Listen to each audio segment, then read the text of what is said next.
meeting to order at 7:01. Please rise and join me in reciting the Pledge of Allegiance. I pledge allegiance to the flag of the United States of America and to the republic for which it stands, one nation, under God, indivisible, with liberty and justice for all.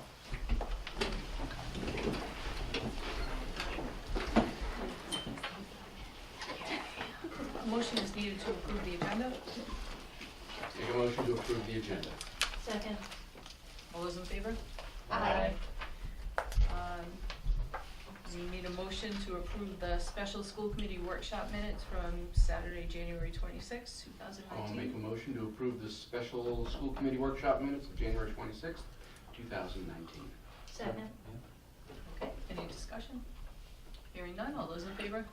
Aye. And a motion is needed for the approval of the open session school committee minutes of January 28th, 2019. I make a motion to approve the open session minutes of January 28th, 2019.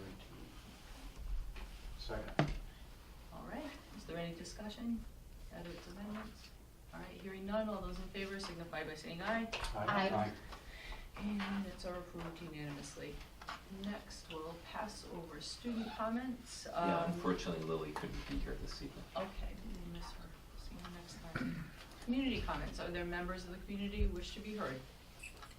Hearing none, we'll move on to, shall we pause on teacher comments? Yeah, unfortunately, again, I got word last night that unfortunately Doug Johnson, who wanted passionately to speak about this topic, has conjunctivitis. And I think it's probably a good thing he's home. Right. We are grateful. Yeah. We appreciate We that. didn't share that. All Yeah. right, there was a notice in our packet, so we did review the information that he was going to Mhm. discuss, so hopefully in the future we'll hear from him. And it's kind of a common theme Mhm. of some of the things Funding. that we're going to be talking Right, about tonight funding. with regard to the funding pieces. Okay, so next Okay. we'll turn it over to superintendent's comments. All right, well, good evening, everyone. First, I just have some various items that I'd like to report out. First is kind of a nice thing that we talked about during the last meeting about the Nipmuc students who used the last 21st Century Learning Conference about 2.5 weeks ago to construct a 60 by 35 foot ice skating rink. And I think we're in good shape, at least as of today, with regard to the ice. You would know about that, Diane. And part of the project was planning a community-wide event that goes with that. So in earnest, they had originally a weekend event. They changed it to the Wednesday of February vacation. So Wednesday the 20th from 10 to 2, in which they're going to have refreshments, music, hot chocolate, and so on, but also have some events inside the gym and the auditorium, movies running, and some different open gym activities. So we're promoting this all throughout the district, particularly at our 2 elementary schools, as a family event, something for the kids on that day. The second thing is something that I'd like to recognize and give kudos to our Assistant Superintendent, Maureen Cohen, for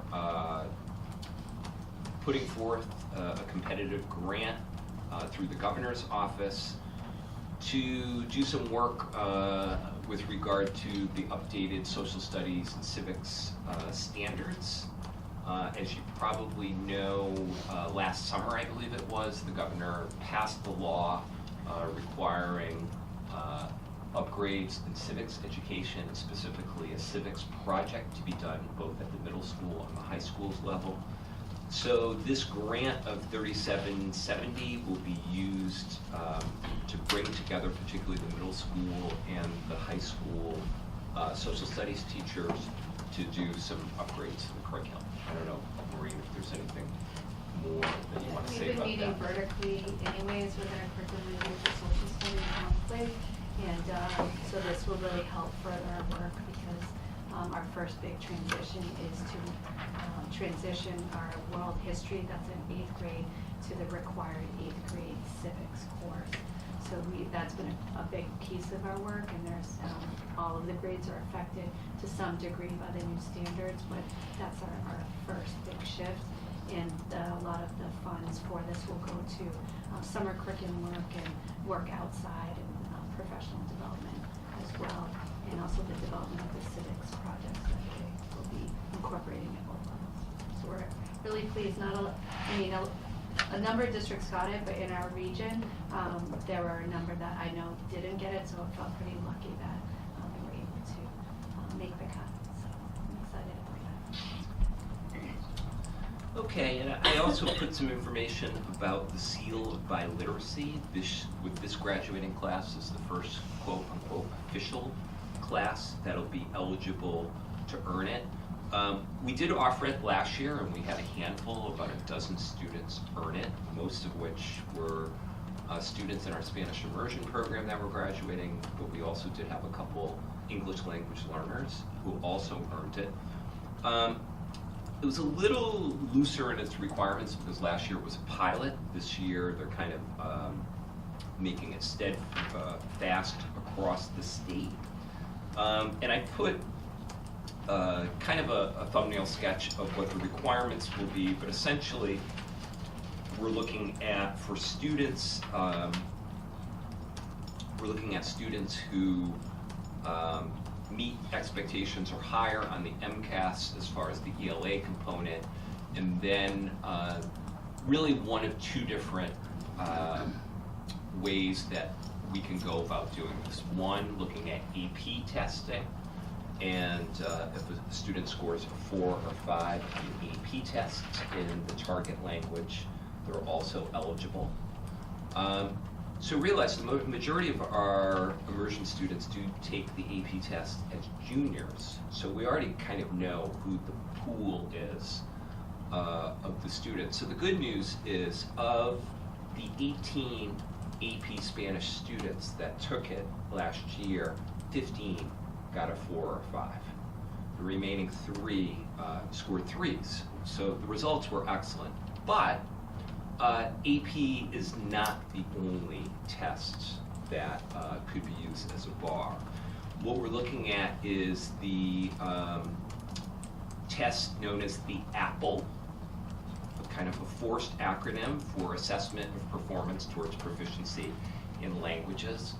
That, ironically enough, is the assessment that we're looking to start piloting this spring for students in the Spanish immersion program to kind of assess their proficiency in the language.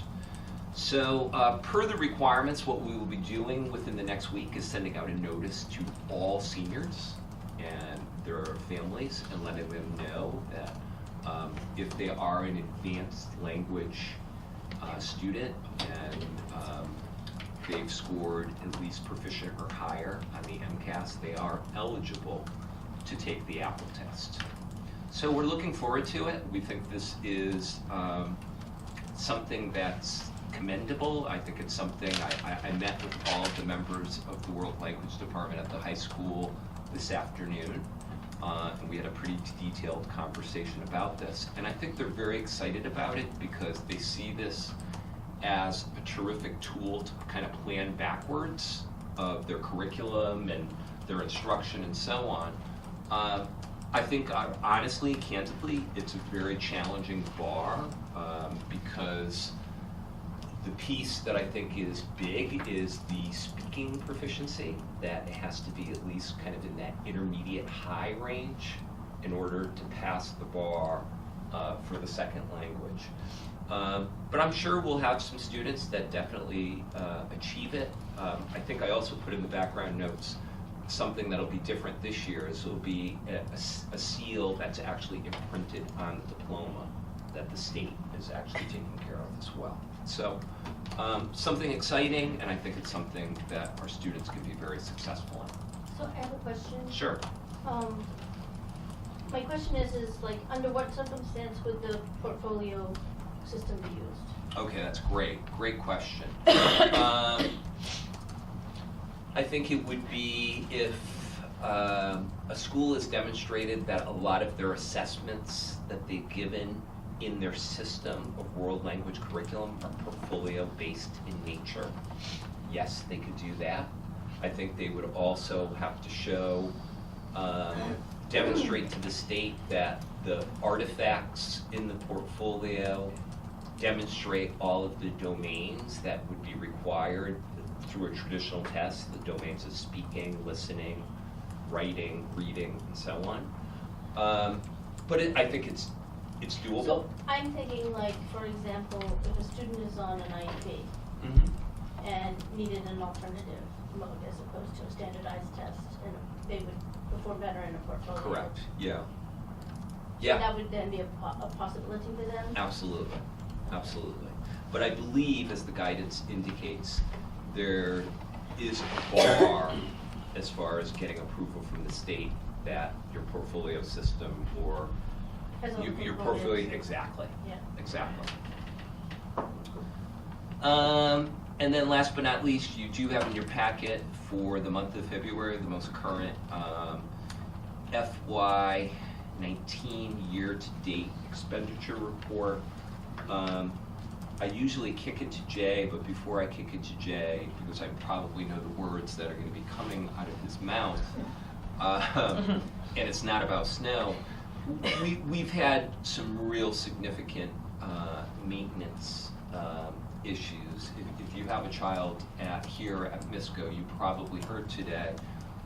We started the morning a little bit challenging for the simple reason that we did not have heat, and we were actually making plans to, by 9:30, 10 o'clock, to transport all 800 students to the high school and put them in the auditorium and the gymnasium for the day. Now that would be delightful, 4 or 5 hours with 5th graders.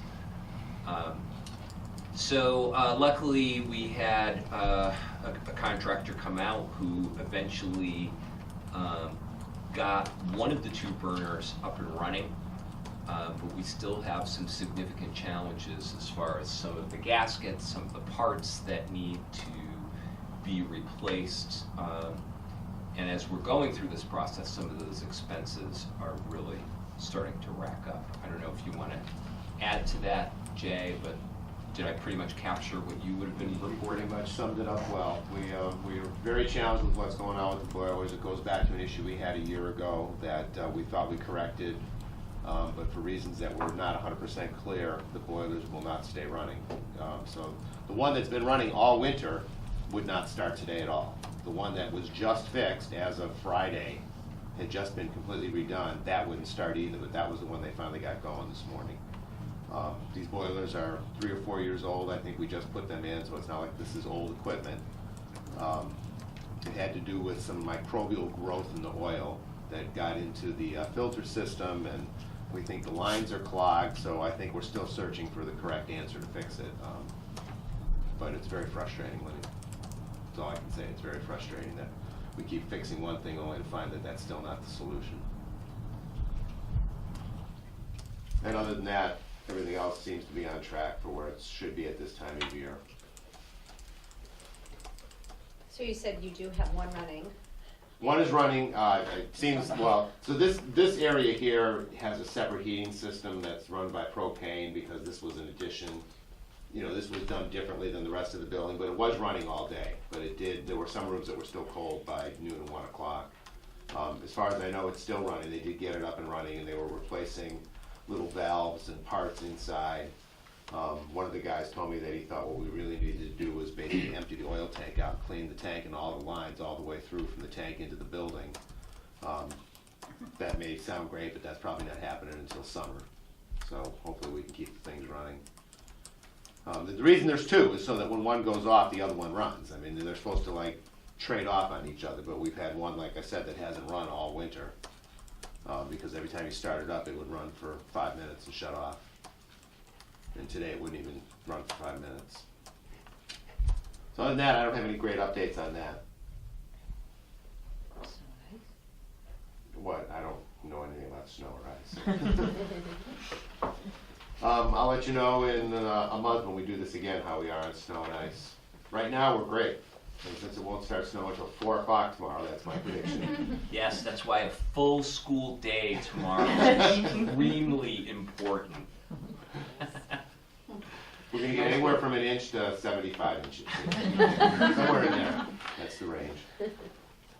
So are they still looking at the boilers right Yes. now? Well, there's nobody here, I don't believe, working on them right now. I didn't see any trucks here right now, but they were here most of today. And from a warranty, like, 1 year. anything like that, 1 year? 1 year. Okay, got it. We have found that some of the stuff that we did most recently, some of the stuff that was older was actually better than the newer stuff. We find that with a lot of things, you know, HVAC units, computers, lots of things. They seem to be built a lot better 20 years ago than they were being built today. That's, would be my summarization of stuff at this point.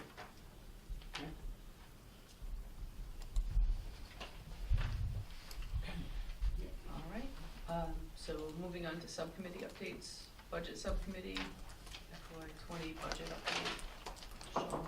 Joe, do you wanna give that update, or you want? I'd be happy to. Okay, so just a few things to update you on, kind of unrelated but still related.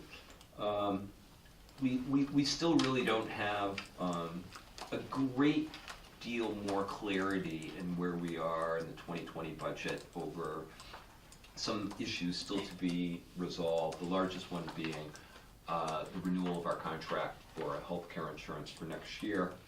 The last renewal offer from Harvard Pilgrim Health is at a 4.9% increase.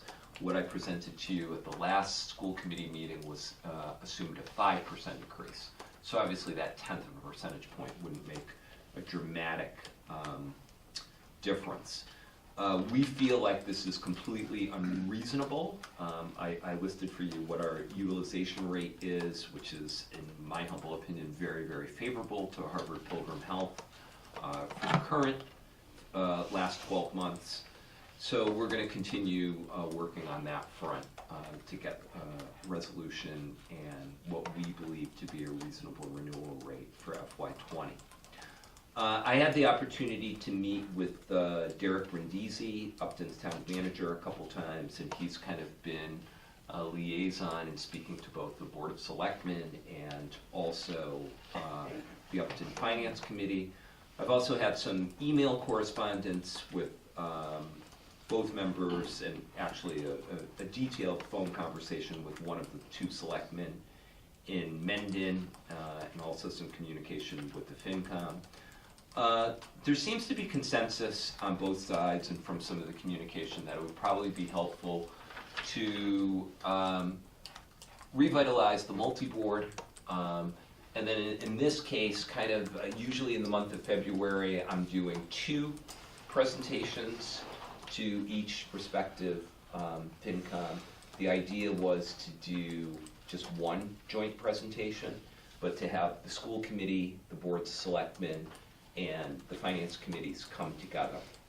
So Derek and I talked about it and tentatively came up with the date of Wednesday, February 27th, which is the week after February vacation. We'd be looking at 7 p.m. in the PDC. I wanted to get a sense from you. Does that work? Is that a favorable date for Works for folks? me. Doesn't work for me. It doesn't. Nope, I'll be out of the country. So, What's your window that you're I out? could do Thursday. The next day? Yep. Okay. How's Thursday the next day? Ping for me. It's the 28th, right? Yes. Yeah, that's fine.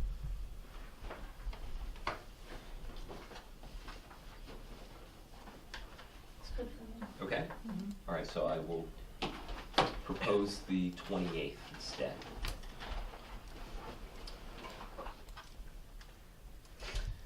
And then, last but not least, I have I included in your packet a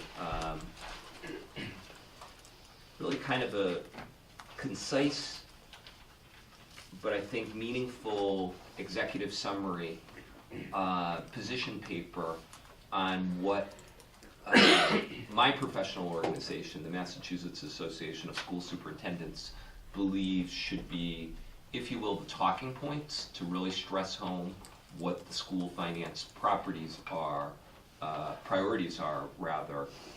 as this legislative session really winds into gear.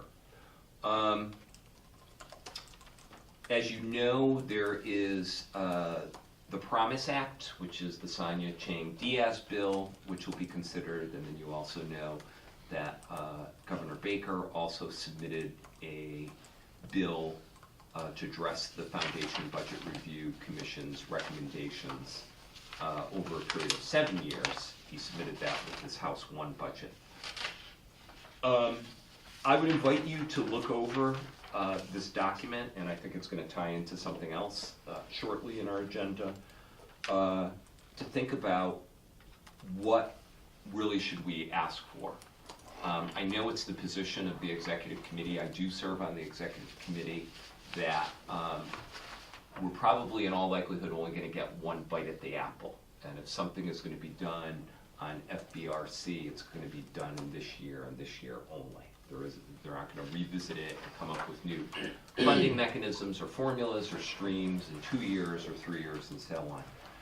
So I think it's the position of MASS to really look at where are these shortfalls and let's go after them. And, you know, in our case, not only looking at districts that are severely underfunded or have real challenges with regard to funding gaps, but also all districts, including us in the suburbs.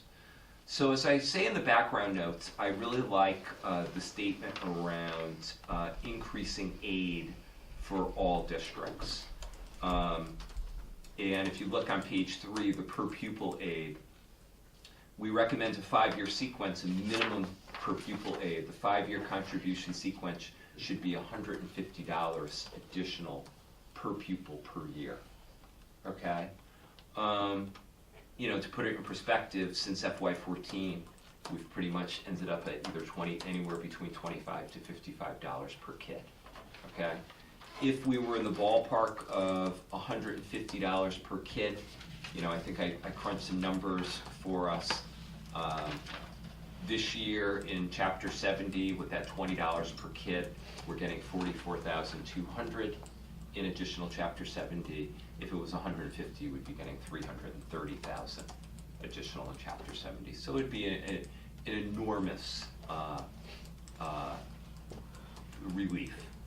I think the second piece is for the state to do something on special education transportation.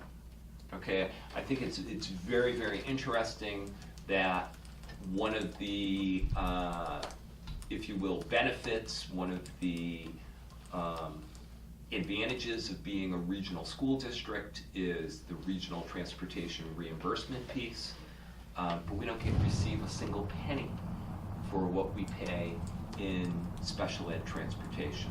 And you know, to give it perspective, in this current fiscal year, we've got over $940,000 budgeted just for special ed transportation.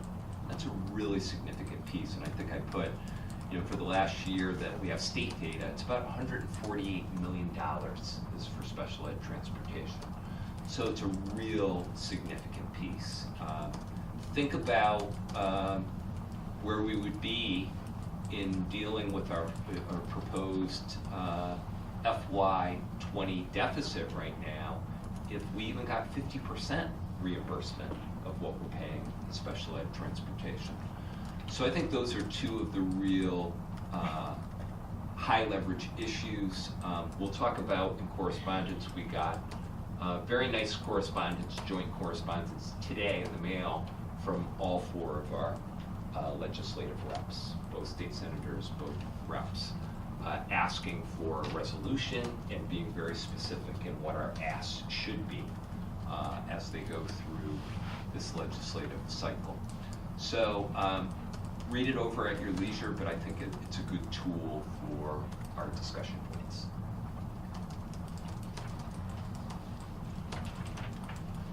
All right, so next we move on to unfinished business, and we are slated for an update on the University homework guidelines. Okay, so a couple things I just want to share with you tonight. First, I want Maureen to just talk briefly about what has been done in our 4 schools to kind of roll out the homework guidelines that we discussed back in November for the holidays. And then I want to share with you and kind of demonstrate the tool that we're looking at for that feedback piece. Okay?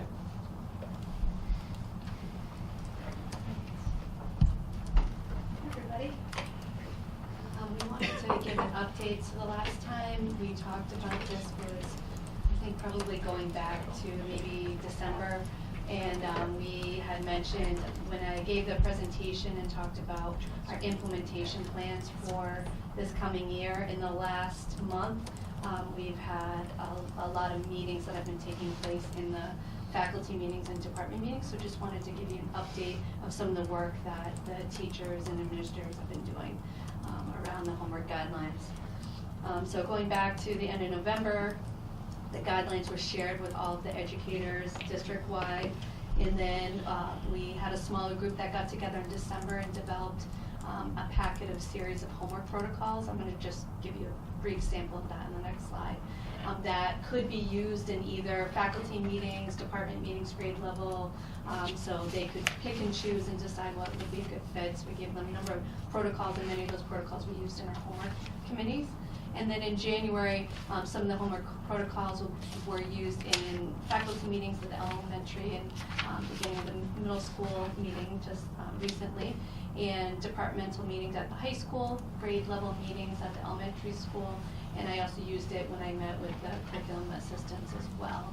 And we just launched in February, just this past week, a week ago, we launched the Rethinking Homework book study. So we have a few takers for that as well.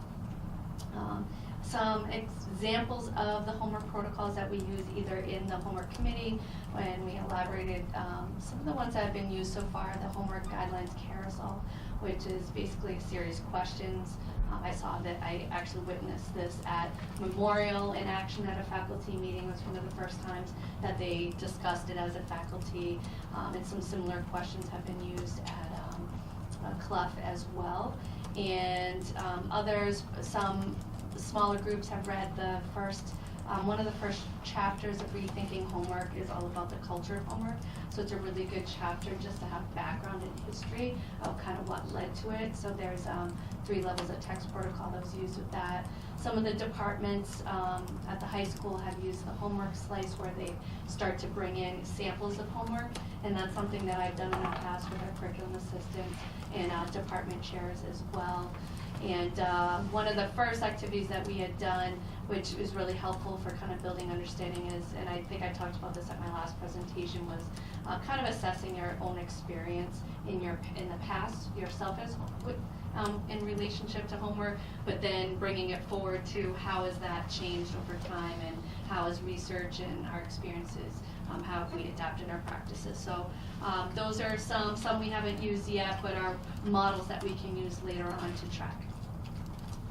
So I asked for updates, and we've checked in at some of our leadership team meetings in December and in January with all the principals. I've probably attended, maybe myself, about half of the meetings related to the faculty meetings, so I've seen some of them. But at Clough, they had already started working on this earlier in the year because there were a number of teachers on the homework committee, and so there were a lot of discussions already taking place. So Jan had shared out some of the reports of conversations from their grade level meetings that they had earlier this fall and into December.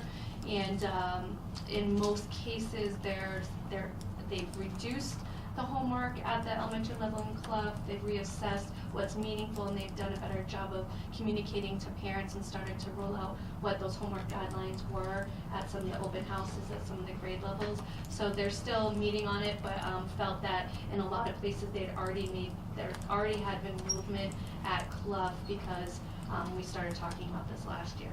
Similarly, at Memorial, there were a few teachers on the homework committee at Memorial as well, and they started building these conversations naturally last year, but formally at the January meeting and then a follow-up at the February meeting, I witnessed both of these. So they started with the carousel protocol at the January meeting just to have people really dive into the guideline protocols. and discuss it and, you know, what their thoughts, what their questions were. And then at the last meeting, they were set up in vertical meetings and they discussed their current practices and shared best practices across grade levels.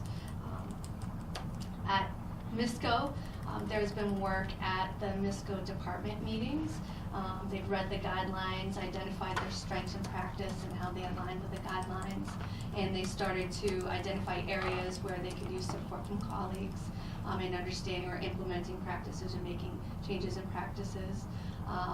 It's been discussed during the strategic planning times, which occurs once per cycle, to how to make practices across grade span more consistent, which had come up earlier anyway, so they were already talking about that even prior to the guidelines coming out. And the next level will be to have similar conversations with departments to determine best practice in core content areas. At the MISCO faculty meetings, there have been some, they've had different chat stations going back into the fall. One of the areas had been related to homework. So they've started building some conversations and questions around the guidelines. And in the upcoming March meeting, there's a plan for MISCO students who attended the workshop at NIPMUC around the Portrait of their graduate competencies, that they're going to lead an activity and they're going to use that lens to further analyze their homework practice through the Portrait of the graduate competencies. So there are plans in place. With everything else that we're doing at these faculty meetings, there's often kind of a pocket of time for the various topics. So many of them have been devoting some portions of meetings to that at some of the buildings. And then finally at NIPMUC, they have, I had done the protocols. I probably ran through maybe 3 of the protocols with the department heads going back to December. And so then the expectation was that at their department meetings, they were going to, in January, use at least one of the protocols. And they were asked to use the protocol and identify outcomes of their discussions and what protocol they use, and also to share some of the next action steps that they're going to start to implement. There was a really long list of what they had discussed, so I just pulled out a couple examples just to give you a sense of what they had shared with me. There was, one department said they were going to conduct brief department checks during common planning times, which they have all the time on the cycle, where they're going to share homeworks relevant and purposeful. So they're going to pull the homework, kind of do a slice protocol, and look at the meaningfulness and purposefulness of homework. One department talked about adjusting homework weight so it does not negatively impact the final grade, and taking a look at that. Another one talked about evaluating how to meet the curricular demands of honors AP work without assigning work over the vacations, because in some areas, particularly AP, some honors classes they were signing over, so they're going to look to see what kind of adjustments they need to make.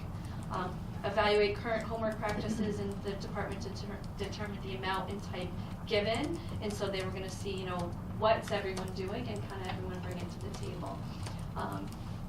Another one was talking about one of the issues that came up during the homework conversations was the fact that there were some teachers, mostly at the high school, that would maybe have something be posted at like 5 p.m. So one department, they kind of had, we post by 5 p.m., but that was something that came up as a concern, that what homework had to be done was being posted after the hours of school day, which is why we put that in the guidelines. So when they met, they said they're either going to do it at the end of class or post it at 2 p.m. on that day, and work to make that adjustment. And there were discussions in one department on finding a way to post long-term assignments and projects, such as could there be Google Calendars by grades, and looking to see what would be the best practice. So there, as you know, in the guidelines are many different areas that they're working through, and I always talk about how some are really technical changes. It's either you do it or you don't do it, you make the change, and there isn't a lot of emotion and history and changing lots of practices and big discussions that go along with that. That would be some of the technical changes. Some are more adaptive changes that are going to take a longer time to work through and see, okay, how do we adjust and come to consensus on the best practice for either the grade level or department related to some of them. So that's kind of where they're at and working through that, and then we're going to continue to work with them and check back in with the principals and have follow-up as well. So those are the highlights. I think there's another slide. Thank you, Maureen. Yep. I'd like to just touch upon something that we've talked about here many, many times. And just there we go. I'd like to show you kind of the next step of where we want to go. We've talked a lot about, and it's been in our action plans, to do something around push polls, where any stakeholder could receive a quick text poll, respond to 2 or 3 questions, literally with just putting in something like a letter. And that way you have that data really quickly. I think part of the problem with a lot of web-based tools, whether you're using, SurveyMonkey or you're using a Google form, is your response rates sometimes are a little challenged. That people might say, oh, another form, another survey, or if it's coming through email, how do you necessarily reach kids? Because face it, kids really aren't using email. So the idea has been, what if we could have a tool to do quick text-based surveys, get that information really, really quickly, but do it in a smart way so that you're doing different size samples, different populations, and getting different data points, so you're creating a mosaic over a period of time. So we found a couple different tools, and we're kind of in the process of kind of finalizing which tool we're going to use, but our game plan is to start by the end of this month, to start with our students at the middle school and start with our students at the high school. High school students are probably going to be a little bit easier because I think the overwhelming majority of them have phones. Middle school, probably the majority of them have phones as well, but some of our concerns, particularly with our younger students, we're going to have to cultivate all these numbers. So actually our mindset is, we're kind of going back and forth with our 2 companies, is to use the iPads. But however, you probably know, we've disabled iMessage on the iPads. Trust me, that's a good thing, particularly at the middle school level. But we're kind of looking at, maybe for short windows, we reactivate iMessage to push that out to all kids. So that's kind of the philosophical mindset, just to kind of give you an idea of, this is one of the interfaces that we're looking at. Believe it or not, there isn't a lot of companies out there doing this. There's a lot of companies that do text surveys, and they'll actually do it for free. The problem is, it's nothing that gets pushed out to the user. It's more, okay, you have to get a prompt, then you text a certain number to the number, then you can respond. This is all in one, where it would be pushed out to the end user. So I think I fed in, you probably got a text message at some point in the day that you've been subscribed by the Mendon-Upton Regional School District. So what I've done is I've created a real simple type question. How much time did it take in total for you to complete your homework last night? And you've got 4 choices: less than an hour, 1 to 2 hours, 2 to 3 hours, or more than 4 hours. I'm going to push it out to all of you guys. I'm going to send it right now. And you all should have, if you check your cell phones right now, you should have gotten a text message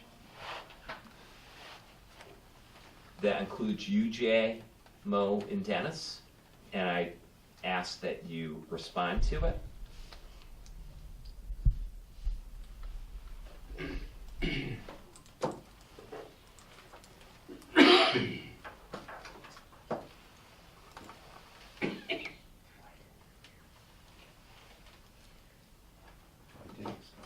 And you probably noticed pretty quickly, one of the capabilities that we have with the tool is it can also send text message back showing the results, or you could customize a message saying, hey, thank you very much for participating, or we really appreciate this.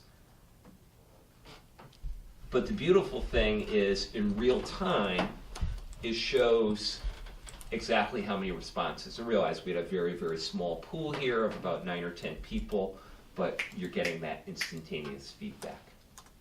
Okay? So the game plan is to, I kicked around some ideas, particularly with Dave Quinn, of getting consent from students and their families to have, to give numbers. We're thinking at the high school, maybe do something like, hey, a raffle for ear pods or something if you give your number, and being really explicit. We're not going to sell your number to marketers or anything like that. It's strictly for this push-pull type survey. And the game plan would be, okay, what kind of quality information can we get? And again, keeping it real simple, concise, that in a typical text survey, you're only going to ask 2 or 3 questions at a time. But the point is to keep it consistent, maybe like a pool of 6 to 8 questions, but getting 3 to 4 data points between now and the end of the school year. So our mindset would be, look, let's try this. Let's try this around the issue of homework, and if it's successful, then apply it to other areas as well. So any questions on that? So in your background notes, you talked about how this push-pull would only go out to 200 students at a time. Can you explain a little bit about the rationale? So behind so you would push out 200 at a time, but then maybe within a 24 to 48 hour span, you'd push it out another 200. Okay, so you might say, okay, what I'm going to do is I'm going to have my pool of 8 questions that I really want information on, and what I'm going to do is the question 1 and 2, I'm going to push out to 200 people, and then 6 hours later, I'm going to push out another 200 to. I'm going to push out questions 3 and 4 to another 200. So you're kind of varying your samples and you're varying your questions, but over time, you're getting a mix of all of those responses. But the questions, like when you are comparing question 1 and 2 to question 3 and 4, are you looking for the same information, but you're just phrasing it differently? I'm just trying to understand how it's not gonna necessarily. It might be. I think the key thing is keeping things simple around 6 to 8 essential questions that you really, really want to know about homework, or 6 to 8 real hard-hitting things that you want to get data about. I guess I'm just perplexed about the 200. Oh, I'm just using that as a hypothetical number. Right, but I understand, like, you're just kind of pulling that out, but like, I don't understand. Like, you're not necessarily like this particular question, surveying why would all you, 1,400 kids at once. So why wouldn't you?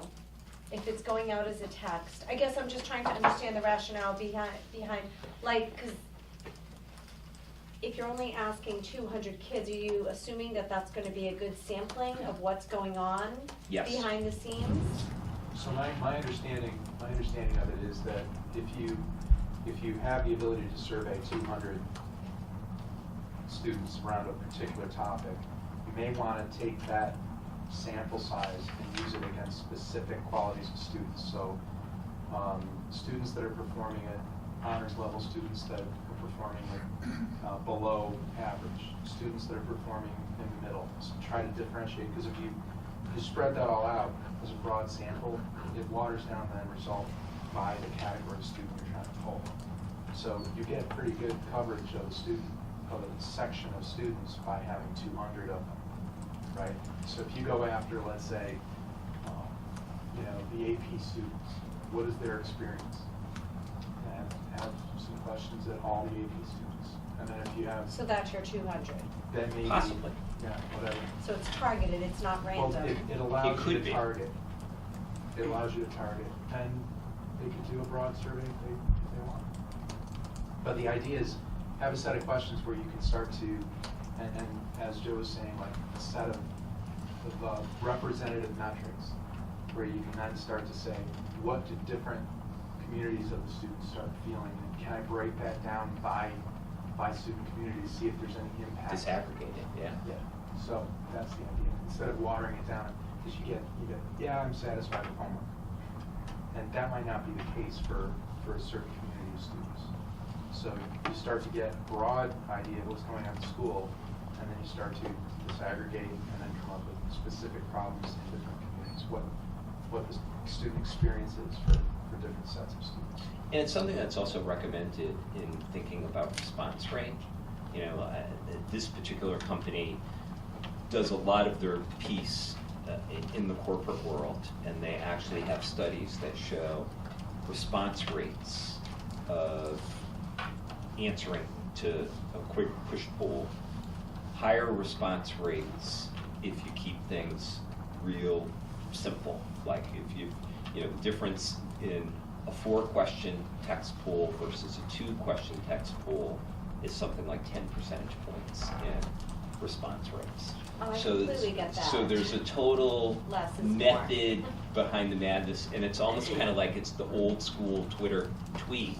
The text box is only 160 characters that you're filling in. So I think the piece is, you know, and I just gave you a quick little throwaway example of being, okay, what do you really, really want to learn here from the kids? And being super, super concise and super precise in your language to get that information. Yeah, I think this is fantastic because and after talking to a bunch of students about homework and having them complain to me, but not complain to the administration or to their teachers or to the principals or anyone, it's very frustrating for me. I think it's a tough ask. It I is a think tough students ask. feel intimidated. Yeah, but they're on so many different levels too. Whether or not they're going to affect their status with the teacher or, Yeah. I mean, it's all But- mixed up in a whole bunch of But just so I psychology. understand, I mean, you're really only gonna gain a sense of directional learning out of this survey. I think the real question will be how you go back to what Maureen highlighted around engaging with the teachers, actually looking at the curriculum, looking at the homework and assessing, like, is this really value add homework? Because if you leave it up solely to the students, to your point, some of them aren't really gonna tell you what they think. But then also too, the question is what's the purpose behind the homework? Is it just regurgitation? Is it actually really poignant towards learning extra content? You know, what might it be? So, They're just, yeah, it's just data points. But it's data points over time. And the problem with traditional surveys is it's usually been kind of a 1-shot or a 2-shot type thing. And response rates, and do you know that you're really getting a holistic picture of what you're trying to track? well, this is the equivalent in the corporate world is essentially the Net Promoter Score. The very simple question of would you actually recommend this to your friend? 1 no, 5 yes, in between. Yep. You get a general directional learning as to the quality and what people generally think. This is their view towards, this is students' views towards homework. I mean, you're not gonna do this every other day. No. This is a little bit different than a Net Promoter in that you're trying to find out details about a specific aspect of the homework. So let's just make something up. Net Promoter would say, what's your experience of this class's homework 1 to 5, right? And you say either a 4 or 5 in the average child, you get a score. But this is more like, are you having a problem with the overall workload? Right? Are you having a problem with maybe a lot of redundant effort where you don't see the outcome of that? So this is I the think it's gonna ability be of very focus. difficult to get at that kind of information from this kind of survey, because it's a very simple survey. And that kind of information is very contextual and individual. Like what I might have a hard time with, and what I might feel might be different from you, would be different. It's very Oh, yeah. subjective, so. Definitely. But if this you also start- has the ability to text short narratives in as well. It doesn't have to be multiple choice type. What about? But you're also Users in to seeing see how it averages. works. If Yeah. you say, if you put out a very specific question that is intended for a personal response, and you see that 75% of the respondents have a problem, then that indicates something. But what about, okay, say you don't see that, say you see like a 30%, like this isn't an issue, but in one particular class with one particular teacher, it is an issue. How are we gonna get to that type of information? Do you know what I'm saying? Cause you're looking for a broad sampling, but like how would, like, maybe, you know, fairly uniformly across the board, teachers are adopting these new homework guidelines and they're doing things correctly and it's making a difference. But maybe in a couple of classes, they're still getting assigned homework over break and the kids aren't seeing the relevance of the work that they're doing. Like how can I think that goes we- back to what Phil and then before what Maureen was talking about in the discussions of what's happening at the school level with the principals, with the department chairs, and with the individual teachers about their actual practices. And also, in our thinking for the rolling out process implementation, our goal really is to have that full implementation at the start of next year. I mean, we're getting there, but, so what I've seen other districts do is, you have this space where we're working through it and what do we need to shift. And then at that beginning of the year, so we hear that we have some elementary teachers saying, we've talked to parents, we've shared what these guidelines are, this is what we're doing, we've made these shifts. When we start that next year, that's out there, it's communicated, we've made the shift, we know what we're gonna do.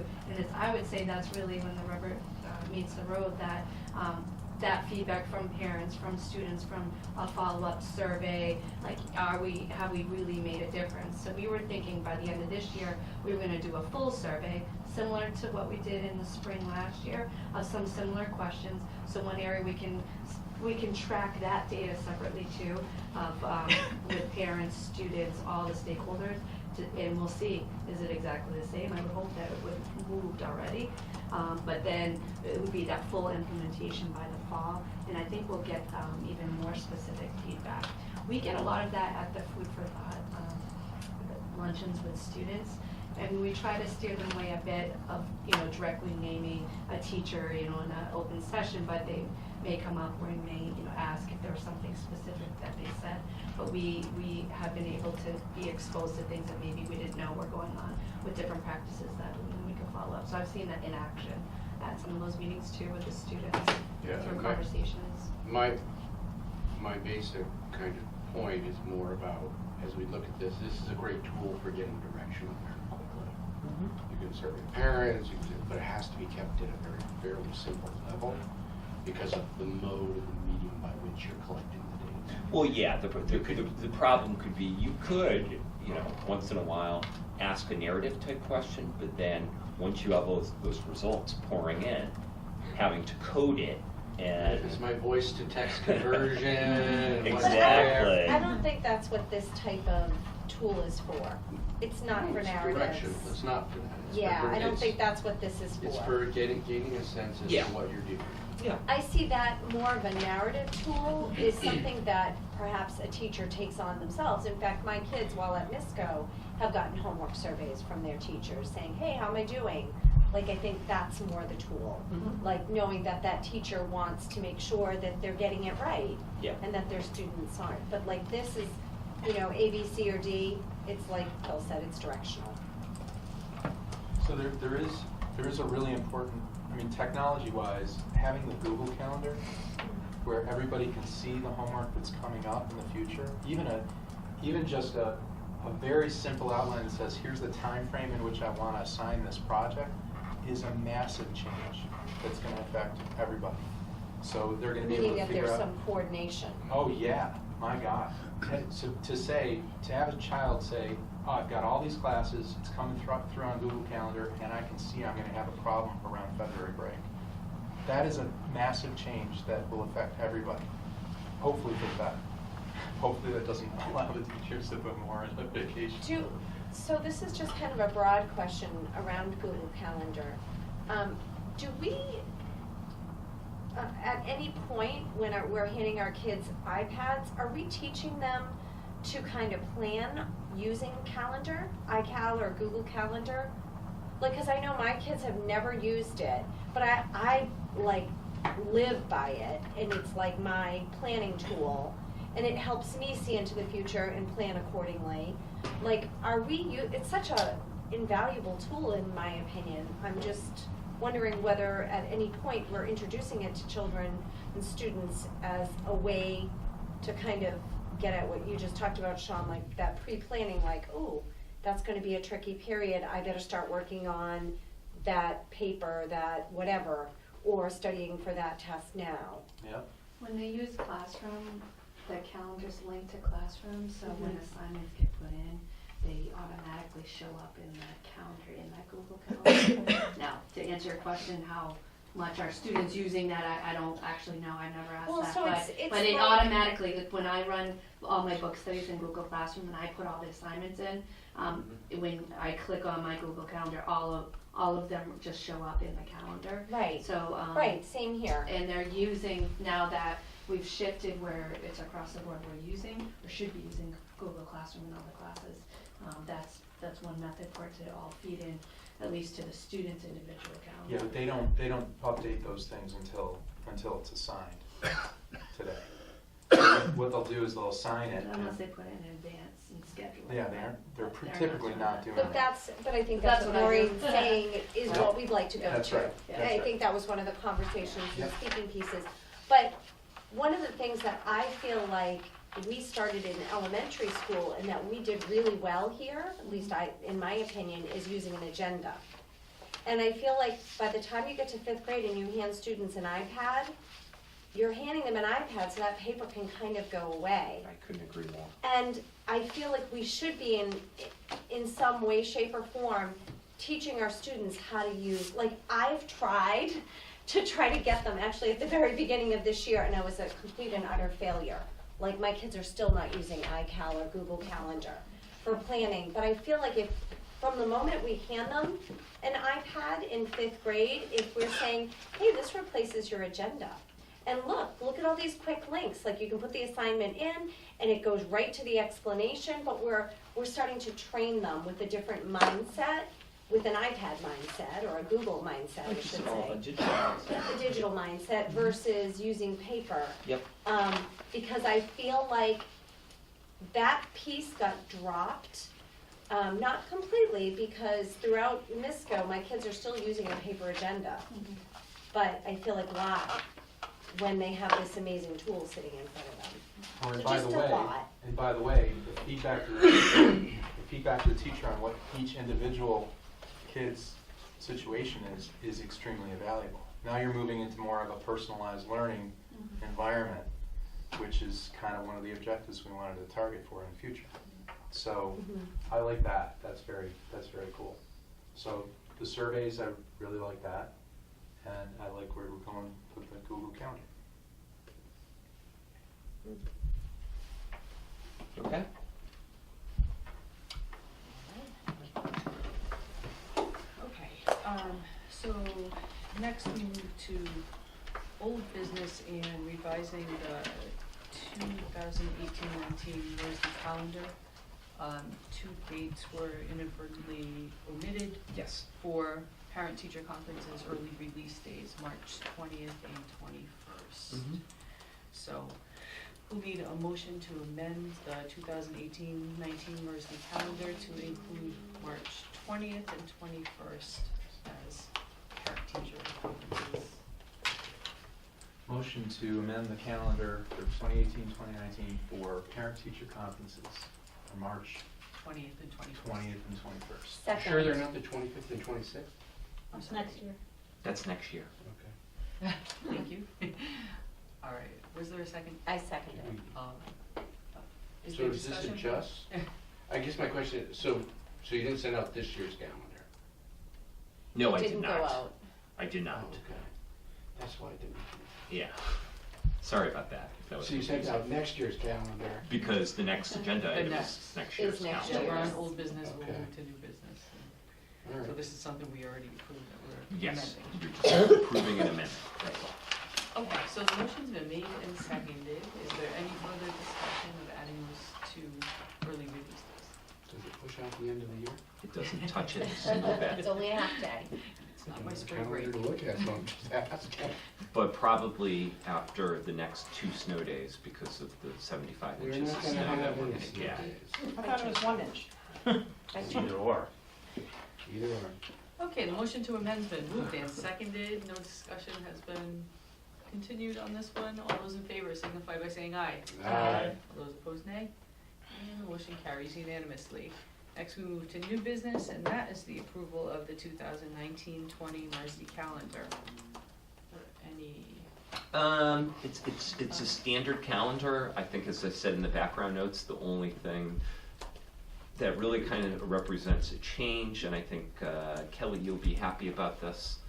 We intentionally just kind of shifted by 3 days the March PD Day to coincide with the 2020 presidential primary, for the simple reason that the feedback that we got both from the Upton and town clerks, Upton and Mendon town clerks, is sometimes parking can be a challenge when school is in session.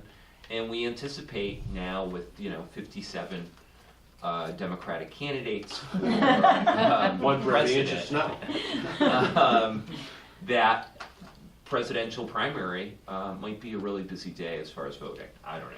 Maybe it will be, maybe it won't be. I will greatly appreciate presidential primaries normally have an 80% turnout. Okay. With anywhere from, 5,500 registered voters in Upton and 4,500 in Mendon. Yeah. That's a lot of people. and So a my lot of gut is, in parking. all seriousness, there'll probably be significant interest in voting that day. Correct. So we just felt like it kind of made sense on a lot of different levels. And then when you get the 2021 calendar from us a year from now, you'll see that we'll do the same thing for the election day in November.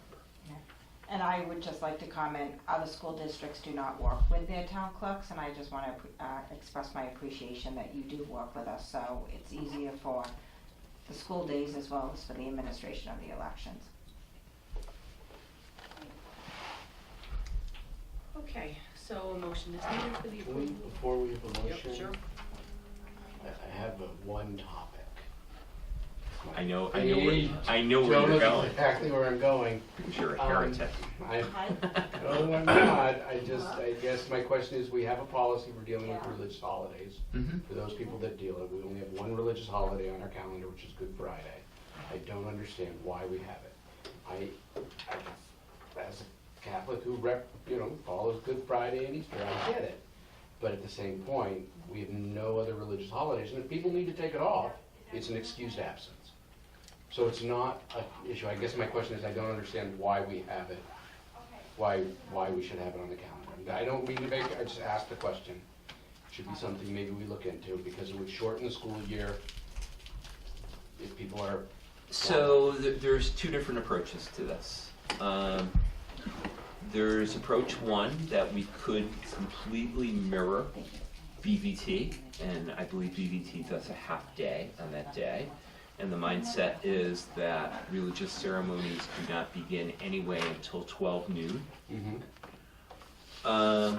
I want to say my second or third year as superintendent, I had a very frank conversation at St. Gabriel's. I think that, to be 100% honest, it has been tradition that has just kind of rolled over from year to year. I also, though, I do know of some districts that have made a fairly dramatic change, and then sometimes you run into an issue with staff, that then you're looking at a very high percentage rate of staff being absent on that day to observe our religious holidays. But do I concur with your viewpoint? I do, Phil. I honestly do. So I'm not saying we necessarily need to change it for 1920, but it might be something we look into, just to be, maybe look at maybe what BBT does, look at other people and what they do, and to understand, is it an old practice maybe we should modernize? Well, And something I think especially as we look at it's a it. split. When we looked at it 5-6 years ago, there were districts in the Blackstone Valley and the surrounding communities that went full day. There was districts that did still it off. There were districts that or half day. It was a real blend across the board. Understood. I don't know, I think, it bothers me that we don't observe other religions' holidays, but we do Good Friday, is speaking. Well, hold on, it doesn't mean we don't observe, because No, there are 'cause excused absences. I understand that they're excused But they're not- absences, but we're giving a special day for Good Friday. Mhm. So we are observing a Catholic holiday. But to Joe's point, most religious ceremonies don't happen until afternoon anyway, so I don't understand why we can't do a half day on this particular day. I mean, It's something we should look into maybe for next year's calendar, for the calendar after this one. So that we don't make it a big shock. do you think it would be that big of a shock, a half day on Good Friday? I don't think it's that big of a deal. I mean, I'm Catholic and it's not that big of a big deal. Like, I think it all depends who you talk to. I agree. And But I think I the joke- also think that the equity piece, and I understand your point, Phil, that, it's an excused absence for anybody who wants to observe their religion's holiday, whatever that may be, but we are setting aside a day for Catholics. I don't know, I feel like a half day would probably make people pretty happy, because you could still observe, you could still go to mass, you could still do whatever special thing you do on Good Friday as a family, but it would still count as a full day of school, or as a day of school. So maybe it's something we should look into. Not necessarily for next year's calendar, but for the calendar after that, maybe we ask the parents and the teachers from their point of view. Because it would, it pulls everything in one day. Gives us a little more flexibility in snow days if we have them. Tech survey. Take a tech survey. It's a push pull. I'm just saying. Not a problem, we can do it. Yes, Yeah, no. it's actually, that'd be a good way to get that feedback quickly. Yeah.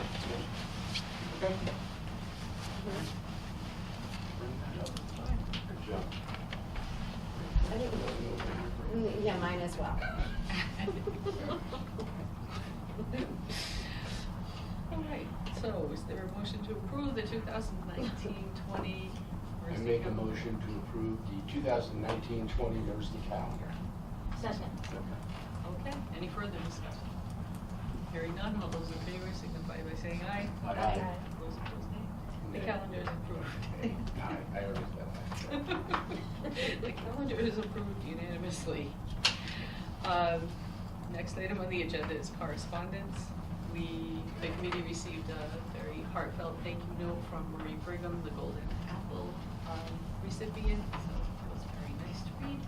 And we also, as Joe alluded to earlier, received a letter from our legislative contingent requesting that we draft and pass a resolution urging lawmakers to, at a minimum, increase state education funding and incorporate changes to the funding formula, and also to provide input on specific changes that we'd like to see in policy proposals around the issues of Chapter 70 and some of the other, pressing budget issues that we have in terms of state budget. So, I believe if it is the will of the committee, we'll have possibly draft a resolution to review for the March 11th budget hearing, and hopefully approve it at that time. Right?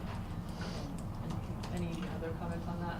No, I think it'll be really apropos to have something in front of you on our next meeting, which is March 11th, which is actually the open budget hearing. I think also in your packet is an email correspondence from Mass Insight. They're the people that work with our team of AP teachers, and we've had a partnership with them at Nipmuc for at least the last 9 years, I want to say. With two of our teachers, Jen Fields, who is a science teacher, teaches AP Environmental Science, and Sam Wilson, who teaches AP Biology, are being recognized by Mass Insight as two of 30 Massachusetts AP teachers for their contributions in the results, the rate of participation and the results that they've gotten for their students. So really, really nice award for both Jen and Sam. That's great. Congratulations to them. Wonderful. Okay, are there other matters not anticipated by this committee 48 hours prior to the posted hearing? All right. Future agenda items include our open budget hearing for fiscal year 2020 on March 11th at the NIPMA auditorium. So, okay. Is there a motion to adjourn? Motion to adjourn. Second. All right, all those in favor? Aye. Okay. Meeting's adjourned at 8:12.